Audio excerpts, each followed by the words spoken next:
Is violence ever morally justified? I'm going to have to say yes. That might be a shocking answer for people. Remember that movie A Time to Kill with Samuel L. Jackson? Yes, they deserve to die, and I hope they burn in hell. So while violence typically isn't necessarily the answer, I can say I understand why the violence occurred. That's not the legal answer. That's the Chris Rock answer. I'm not saying he should have killed her, but I understand. Look, we all got different needs, wants, and goals in life. As doctors, locum tenens definitely needs to be a part of that conversation. But you might wonder, how do I find out if locums is good for me? Here's my answer. Go to an unbiased, informative source like locumstory.com. You'll learn all the ins and outs of locums, details on travel and housing, how to find different jobs, tax information, and more. Get a comprehensive view of locums and decide if it's right for you at locumstory.com. Link is in the show notes. Have you heard of the Healthy Conversations podcast? If you're looking for a podcast that moves the health conversation forward, then I highly recommend Healthy Conversations, the acclaimed podcast from CVS Health. Hosted by Dr. Daniel Kraft, the Harvard and Stanford trained physician scientist, Healthy Conversations provides both inspiration and cutting-edge information about the forefront of medical practice.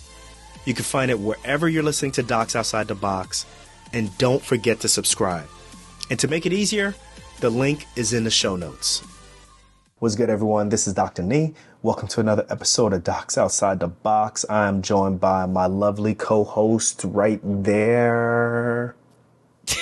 It looks like you're pointing to the other side. Really? But Dr. Renee. A little Brady Bunch accent right there. Yeah, for me, you're on my left, but I guess I'm on your left. I'm on your left? Well, I mirrored my camera, so maybe that has something to do with it. I don't know. Yo, shout out to everyone who is watching us on YouTube. We are trying to build our YouTube channel. We appreciate it. And then also shout out to all the OGs who listen to us on podcasts, on your favorite DSP, Google Podcasts, Apple Podcasts, anywhere that you listen to your favorite podcast. That's where you're going to find us. We appreciate it. We got a lot to talk about. But first, before we get into that, let's talk about the different environments that we're in. You are in the home studio. I'm in a hotel room. I don't like to be separated, but listen, I'm on a locums gig. I'm on right off of Interstate 80 in Pennsylvania. And I've been here for 4 days. Came here the evening of Father's Day, which was really stupid because Father's Day was really dope. See it again for the people in the back, y'all. Really stupid, yo. Father's Day was really dope. It went great. I got gifts from you and from Niamu in the morning. And then we went on a really dope train ride that you set up. Because for y'all who don't know, I'm really big into antique old trains, and we did a train ride for about an hour together, and then came home, packed up, got on the road for about 5 hours, and came to work on Monday morning. And I'm just like, the whole time I just regretted doing it. I don't know why I do that. I don't know why you do it either. Yeah, I need to stop doing that. Yeah, it's stupid. But anyway, I got a 7-day stint here, but the show must go on, and we got to still record. But I'm going to be very honest. I miss you. I miss the kids very much. Yeah, we miss you too, Papa.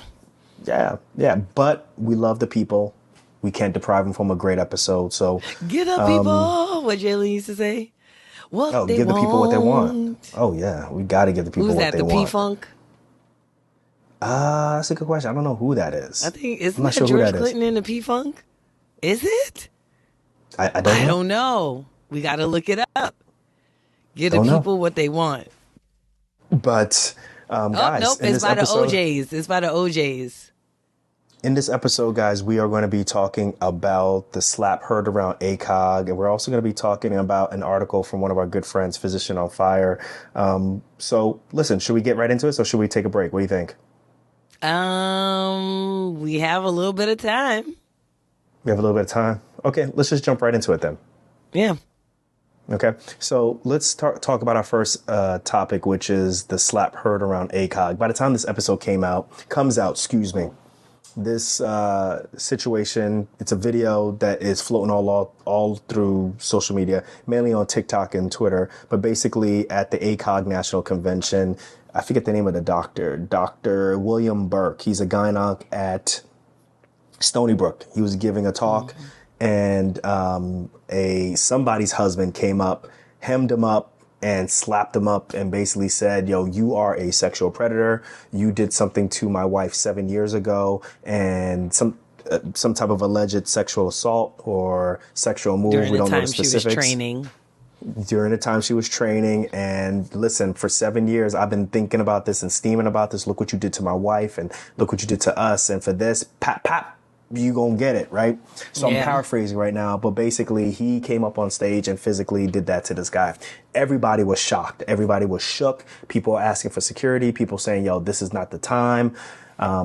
It was a very uncomfortable situation because if anybody knows, let me tell y'all right now, the boringest place on earth is at a medical conference.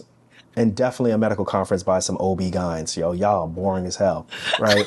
It is boring. So to see this at this event, like, is completely jarring, completely shocking, complete antithesis of what you would expect to occur at a medical conference. And this went on for like 2-3 minutes where he was telling everybody, I'm doing this for y'all. I'm doing this for y'all. Like, this guy's a sexual predator. We're going back and forth. What you did to my wife is, you know. So, like, I was conflicted about this. So, anyway, there's a video of that interaction that occurred in the conference room. And then there's another video separate that shows him, this is the husband, talking, I think, either with police officer or plainclothes security officers, kind of letting them know that, you know, I've kind of done all of these different things and it hasn't worked. We've gone through all of these different ways to, like, complain about whatever it may be. And, you know, it's a lot to talk about. You know, it's a lot. Yeah. And I feel conflicted about it for so many different reasons. But one of the interesting things that I thought about on this topic is, you know, violence in general, right? I'm a trauma surgeon. I deal with people who get traumatically injured all the due time. to violence, due to reckless behavior all the time. So obviously I protect human life. We all do that, right? But more so with what I do. I protect human life. So I'm not really cool with violence. But it kind of led me down, you know, a path of kind of looking at, is violence ever justified? You know, when you have, like, people who don't have power versus people who have power, and you're trying to get some type of, what's the word I want to use? When you want to right a wrong and you're following the paths that are just meant to suppress whatever thing that you're going to say, right? Because we know a lot of times people want to complain about work duty hours or sexual harassment or what have you. And for the most part, you know that this is not going to go anywhere because the person who wronged you in your eyes is someone who's really big and they're going to get protected. It's not going to go anywhere. Do we maintain decorum in that situation? Right? That's something that I was thinking about. And then also at the same time, I'm thinking, like, when is the right time to talk about this? Right? So before I go down too far into my wormhole or into my, you know, wheelhouse, what do you got to say about this? Well, you know, first things first is whatever prompted this was that couple's reality. So that's the first thing, right? And I think that we, as spectators of what happened, have to understand that this is their reality. So we may say, well, we don't know exactly what went on. These are just allegations. These are allegations to the spectator, but to the person who feels like they have been wronged, this is their reality. So I can say that if they really went through all of these channels and nothing was done, and especially during training where we know that residents are vulnerable, right? Residents are vulnerable. There's a lot at stake. There's so much at stake financially, career-wise. There's so much at stake. Social standing. Social standing. Yeah, social standing. There's just so much at stake. And one of the things that I wanted to point out was that The husband specifically said, this happened 7 years ago and my wife is still suffering. So whatever is going on, you know, in their reality really prompted this thing. And so while violence typically isn't necessarily the answer, I can say I understand why the violence occurred. I understand why it occurred, right? And that's not the legal answer. That's the Chris Rock answer. I know it ain't right. I know you shouldn't do it, but I understand. Now, I'm not saying he should have killed her, but I understand. Right. But I understand. Exactly. And so I understand where this violence came from, because I got to tell you, like, there, you know, what happens when you have gone through everything and you continue to suffer, and the person who you feel has wronged you continues to climb the ladder of success, continues to get accolades, you know, and especially in the field in the field in which he actually assaulted you, right? Especially in that career. You know, you can't as run a away from teacher. it. This person, you're going to see this person all the time. Right. You're going to see this person all the time.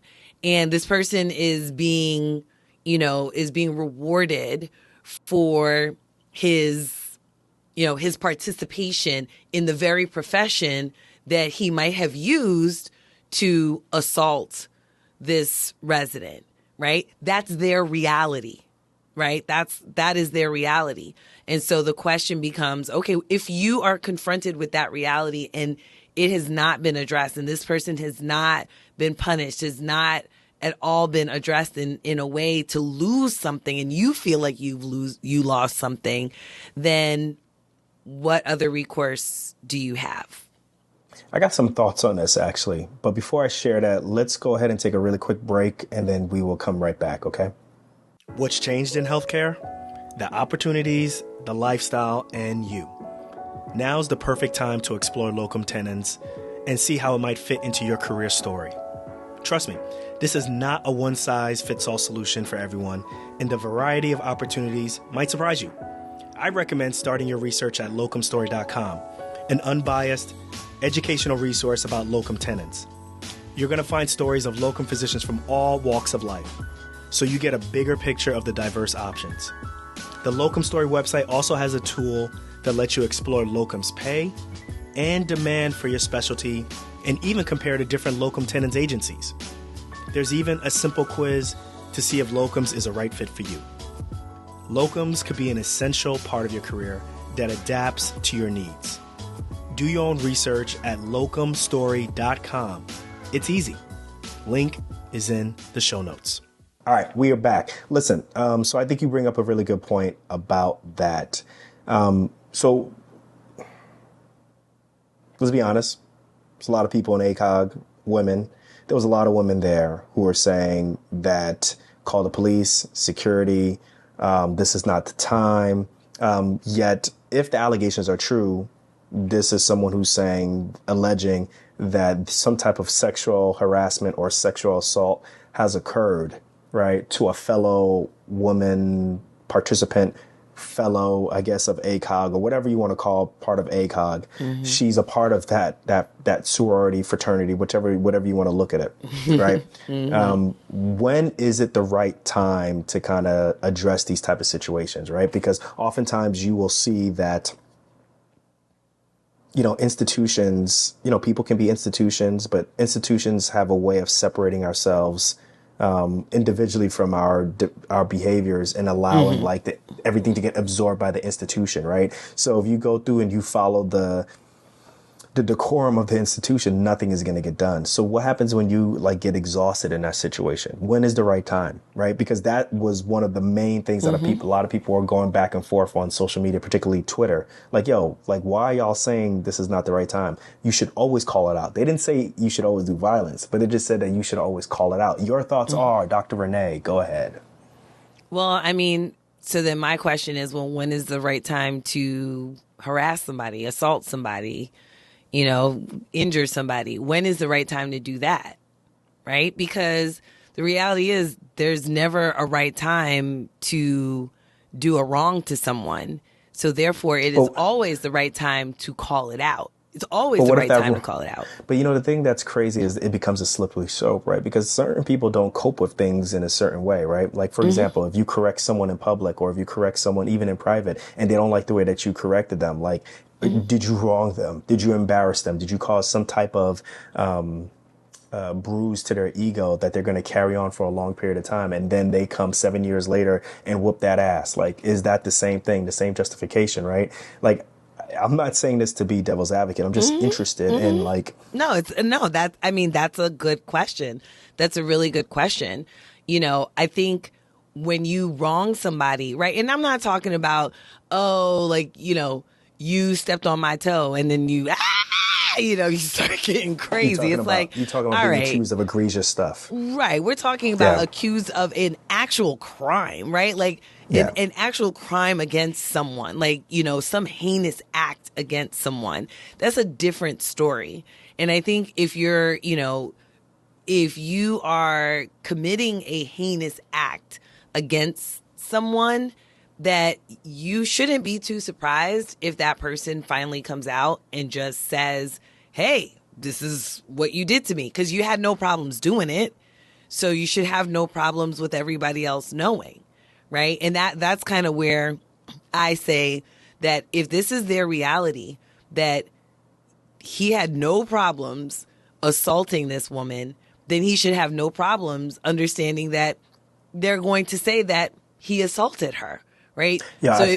So that's kind of how I feel about that. You know, what's interesting is, in my perspective, I could tell you right now, that dude, there's some pure energy that's coming from that husband, and it's pretty hard to deny that this is, when you say it's his reality, like dude does not look like he's acting. Dude does not look like he practiced this. He just looks like he's been holding on to this for a long time, 7 years, as a matter of fact. Yeah. So I don't know if that proves this point more, or I have no idea. The thing that is very interesting is like, I think unless you're put in his shoes or in their shoes, it's really hard to criticize and say, like, what would you do? Like, what if someone did something like that to your child? Or what if someone did that to someone that you love very much that can't defend themselves? Would you resort to the same thing? Or do you find it more believable or realistic that you could do those things? I don't know. It's crazy, yo. Right. Crazy. Well, crazy. but that's why I say very specifically, right? I'm not saying what he did was right, wrong, justified, not justified. But what I am saying is that, as a spectator, it's very easy to kind of, this is not the time, this is not the place. It's very easy as a spectator to say that. But if this is your reality, that's a different story.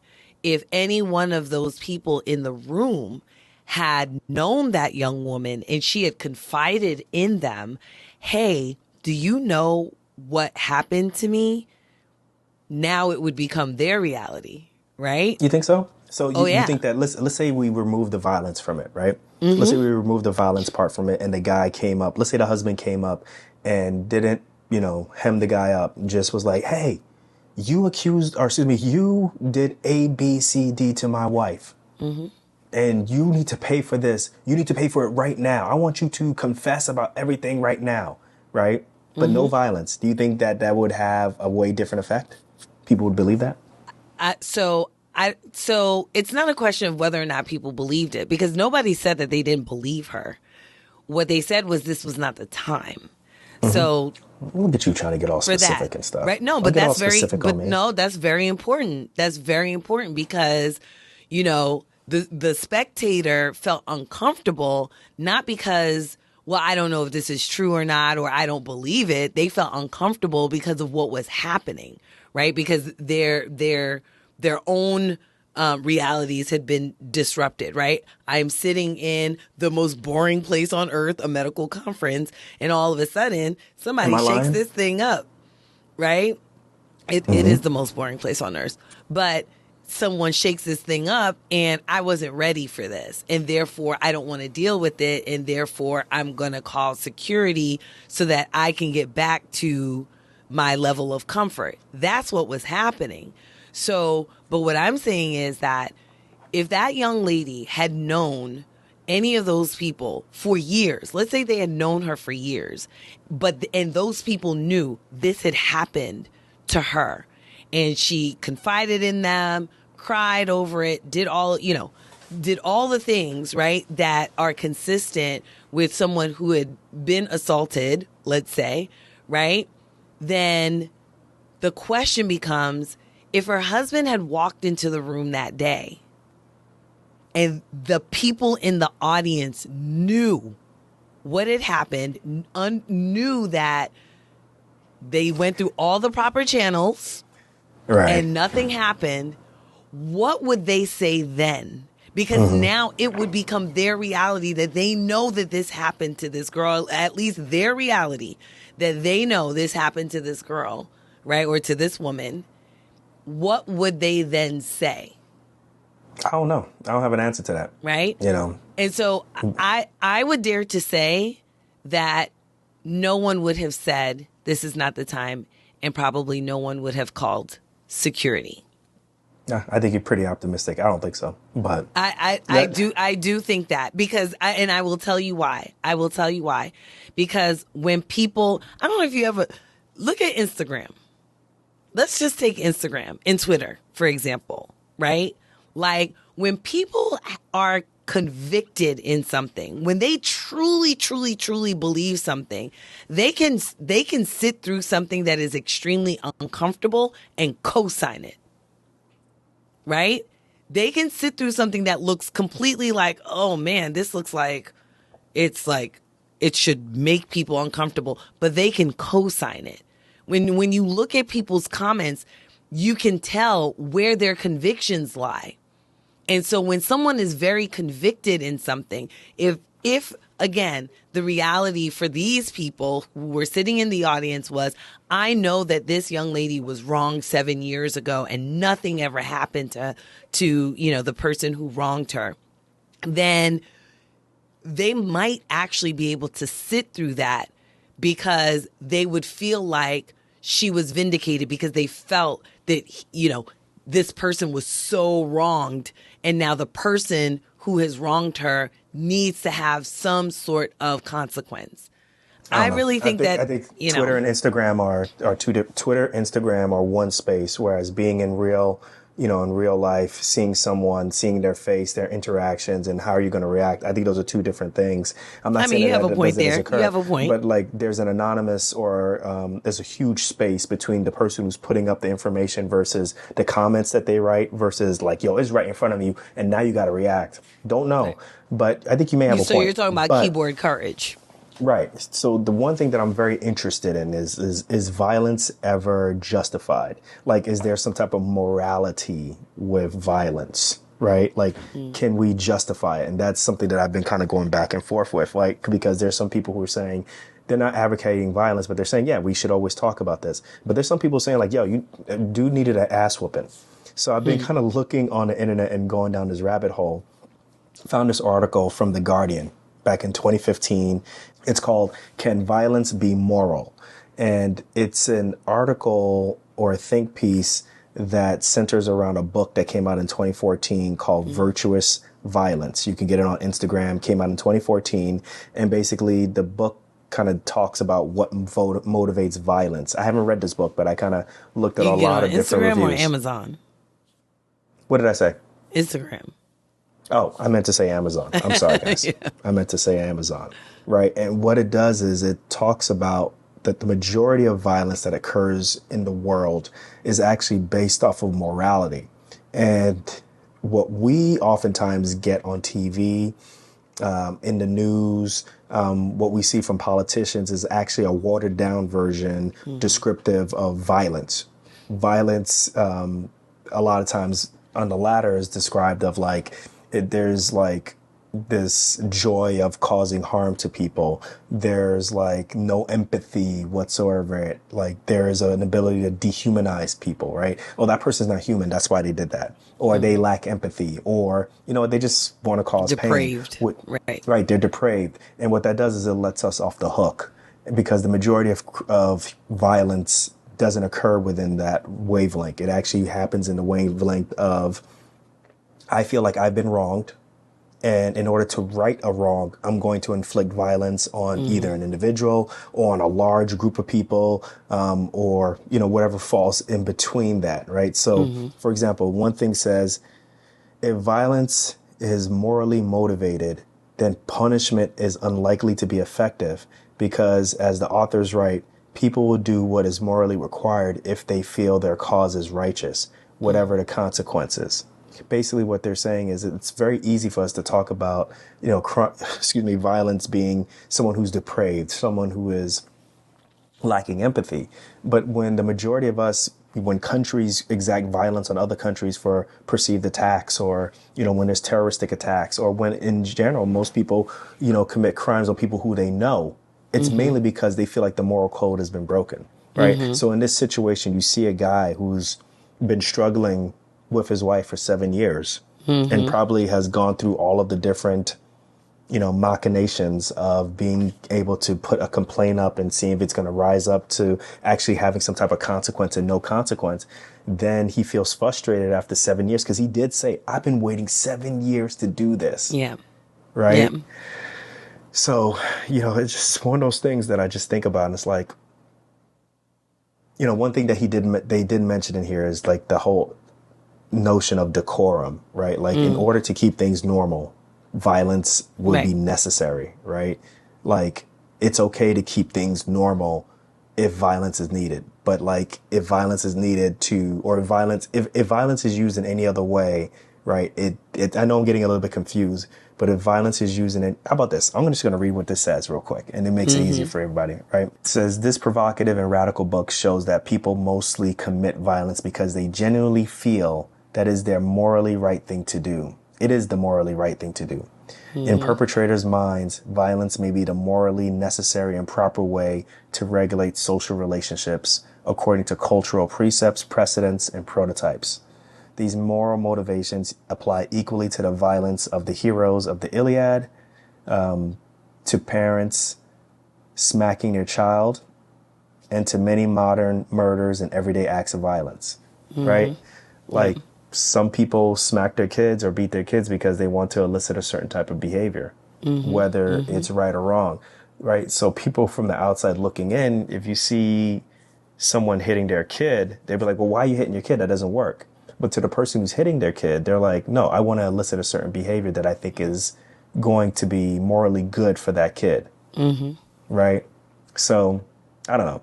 I've kind of been going back and forth of this. You know, I don't think violence is ever acceptable, but I think that I don't know, that's babe. If something like this happened to you, I'm going to be honest. If something like this happened to you, oof, I get that little vein right here. And waiting 7 years? 7 years is a long time. 7 years is a long time to, you know, to wait to do something. But, you know, is violence ever morally justified? I'm going to have to say yes. And I know that might be a shocking answer for people. For other people, they might be like, hell yeah. But I'm going to say yes, right? I think about, remember that movie, A Time to Kill, with Samuel L. Jackson? And, you know, he's in the South, and we know the South has certain proclivities. And his young daughter was sexually assaulted, and just brutally assaulted. And they're in a part of the South where chances are that the racial dynamics is going to allow the defendants to get off. And so Samuel L. Jackson, who is the father of this young girl, ends up killing the defendants before they can even go to trial. And so Matthew McConaughey becomes his lawyer, and, you know, has to kind of argue this case. But the case is exactly what you just said, right? There was a moral reason to do this. A wrong was done, and the chances that the consequence that they actually deserved legally was not going to happen. And so he decided, well, I'm going to then give them the consequence that I know that I can. And so he took matters into his own hands and killed them. So his reality was that his daughter was wronged and that these people were going to go free to be able to either assault his daughter again at some point or assault other people. And so was that justified? Well, in that movie, the jury decided yes, that it was justified. And so, that's not always the legal answer, right? Because we're talking about morality and legality is not based in morality. But yeah, I would say it can be justified. Yes. Yeah. All right. Well, listen, I think we kind of gone to as far as we can go of this. So listen, before we get into our next topic, let's go and take a break and we will come right back. Okay. If you're looking for a podcast that moves the health conversation outside of the box, then I highly recommend Healthy Conversations, the acclaimed podcast from CVS Health. Hosted by Dr. Daniel Kraft, the Harvard and Stanford-trained physician scientist, Healthy Conversations provides cutting-edge information about the forefront of medical practice. On each episode, Dr. Kraft sits down for one-on-one interviews with doctors and tech innovators who are transforming healthcare to address some of the most pressing issues. If you're looking for entrepreneurial inspiration, then I recommend their episode on how the NHS evolved to support physician entrepreneurs. This is where Dr. Kraft interviews Dr. Tony Young of England's National Health Service on medical innovation. Or listen to their recent conversation on neurodiversity with legendary animal behaviorist and autism advocate Temple Grandin. So look, don't miss out. Listen to Healthy Conversations from CVS Health. It's available for free on Apple Podcasts, Spotify, or wherever you're listening to this podcast. Link is in the show notes.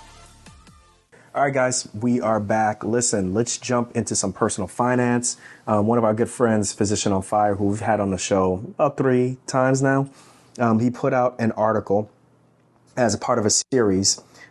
This article is called Top 5 Reasons Not, I say not to retire early.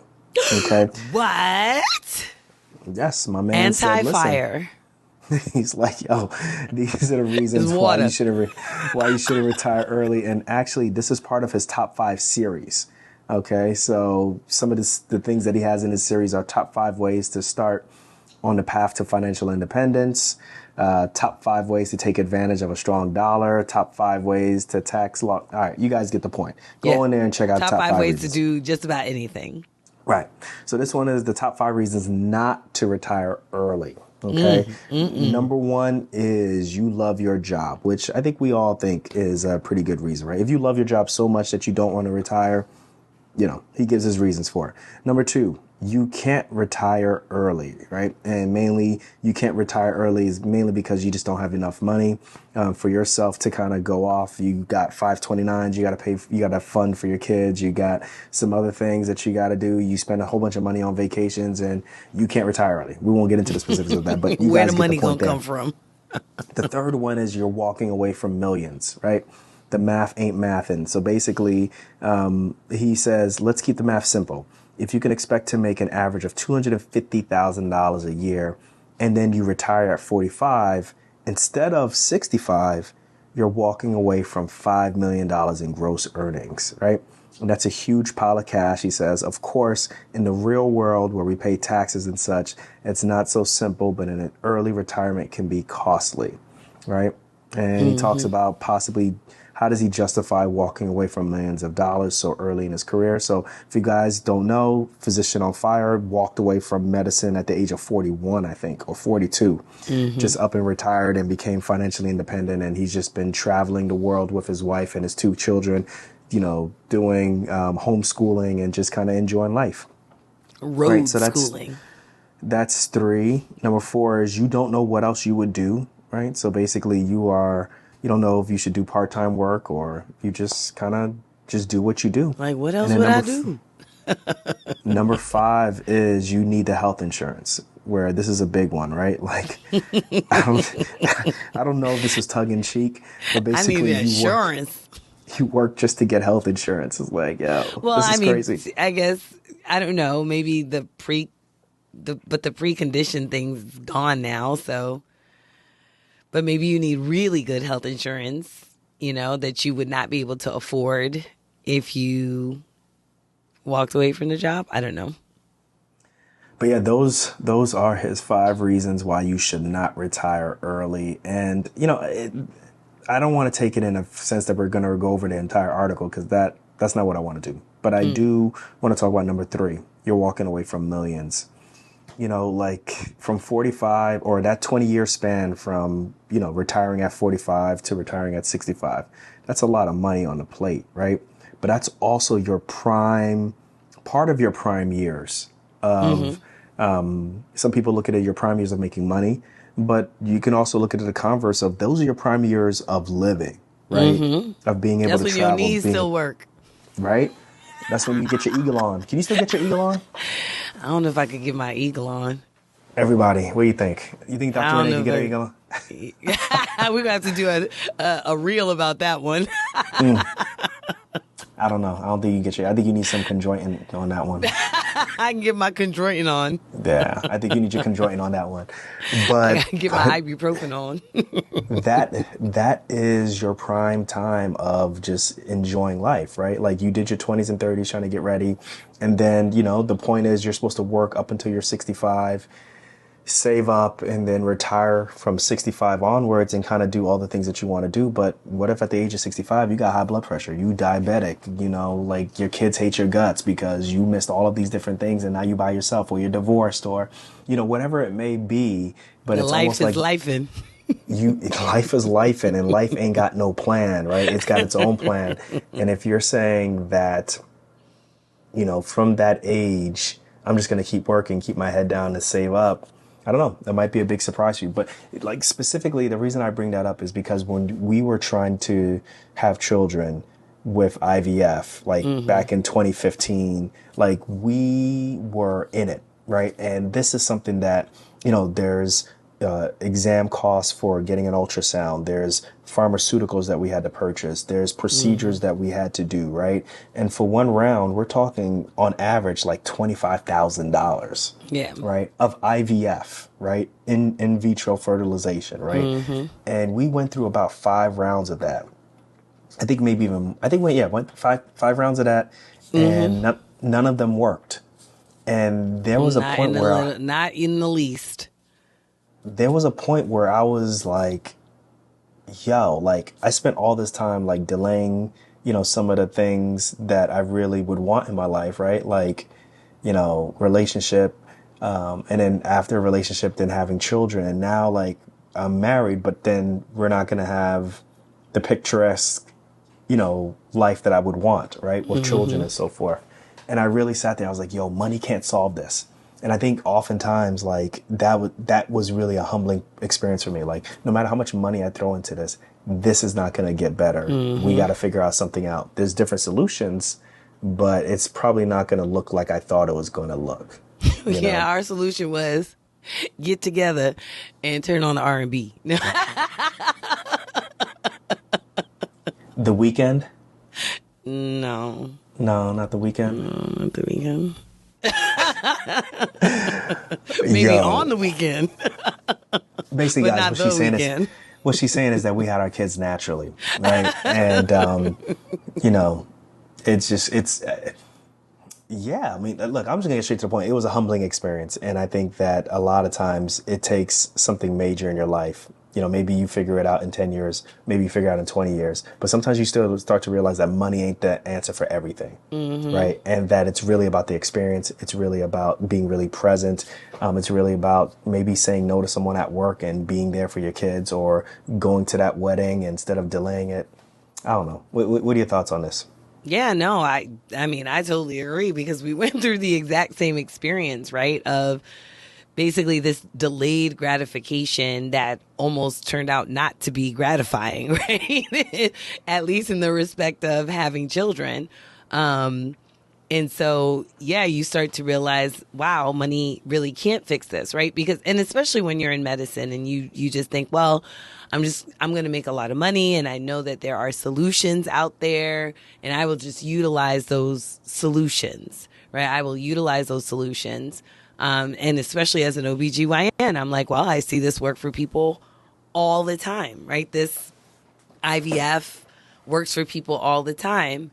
Not realizing that, You're 50 and who 50 knee?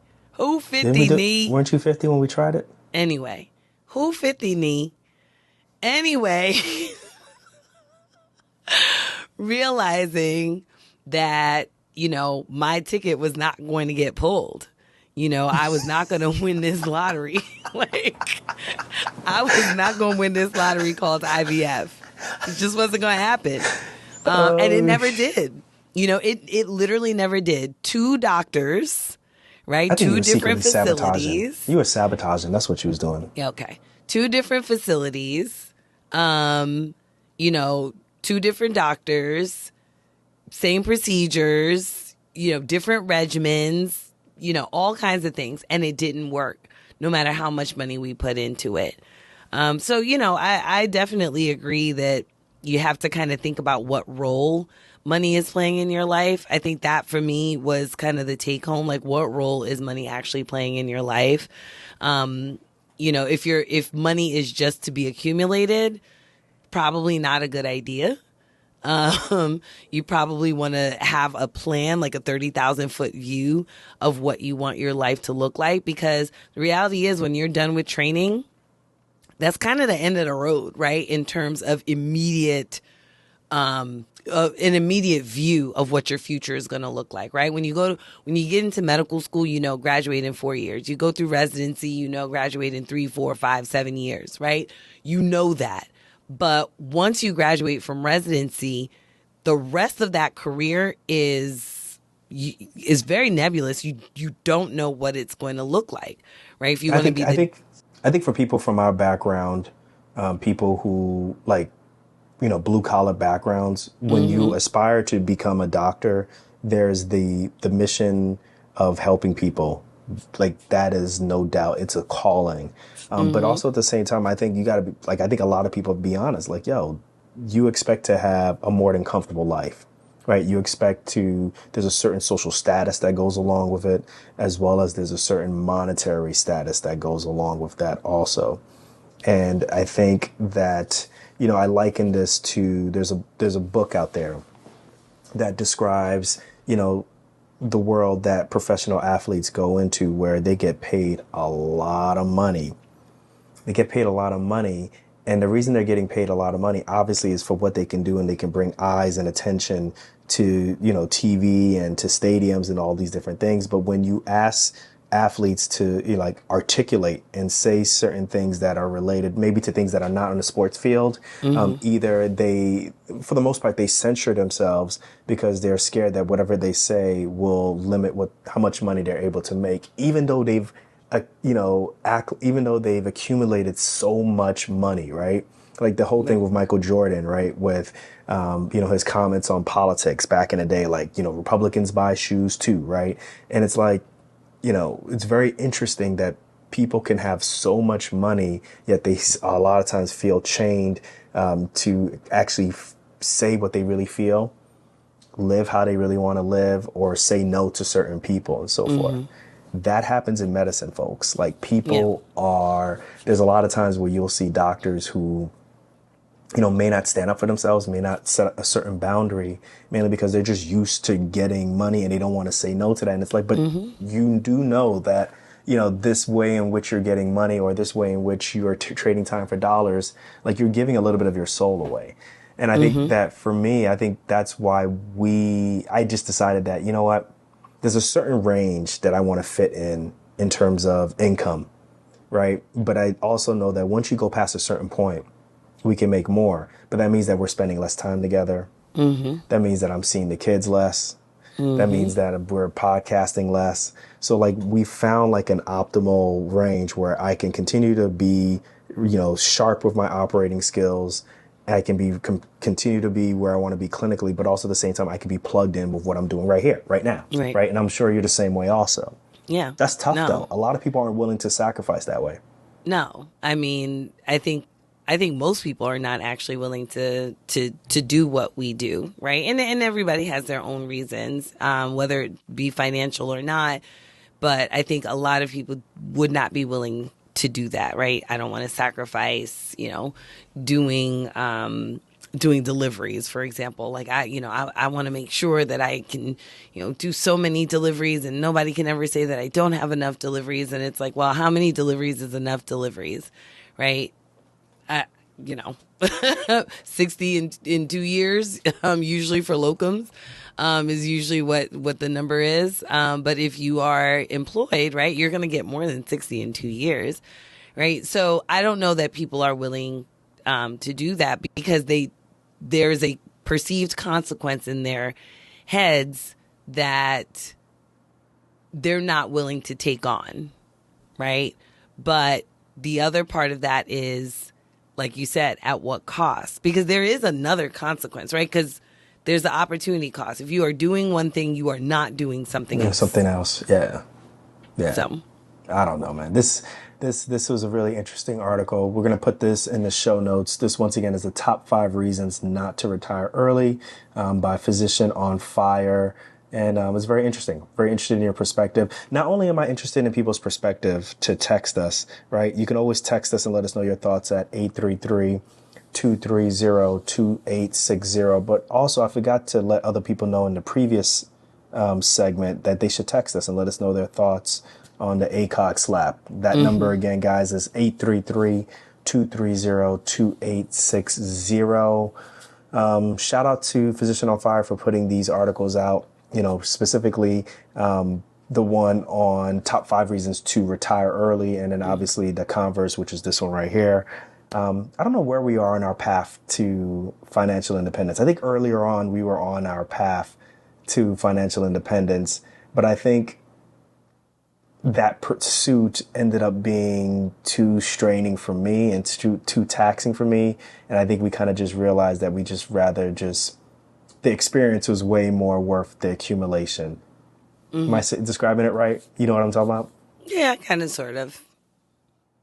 I think there's a lot going on too. So Yeah, life is life. And so life is life, and I think there's a lot going on, and that's just not something that we have prioritized because we have had other things on our plates, to deal with and make sure that they were okay before we can say, yeah, let's go full fire. So fair enough. Well, make sure you guys check out that article. Well, listen, we are getting towards the end of the show. There is, let's do our sign out, where we want people to kind of take something away, to kind of think about. So why don't you go on to your sign out? Because I actually don't have anything to sign out. So I think that your point is very important. Baby. Yeah, you got something that's really important to talk about. So why don't you go and do what you... So mommy makeovers.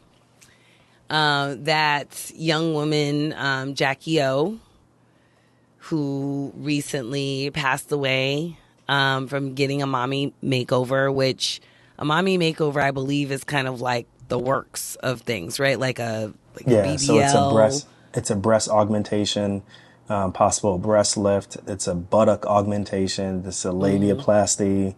It's liposuction and a tummy tuck. Yeah. So it's a lot of procedures all at once, basically.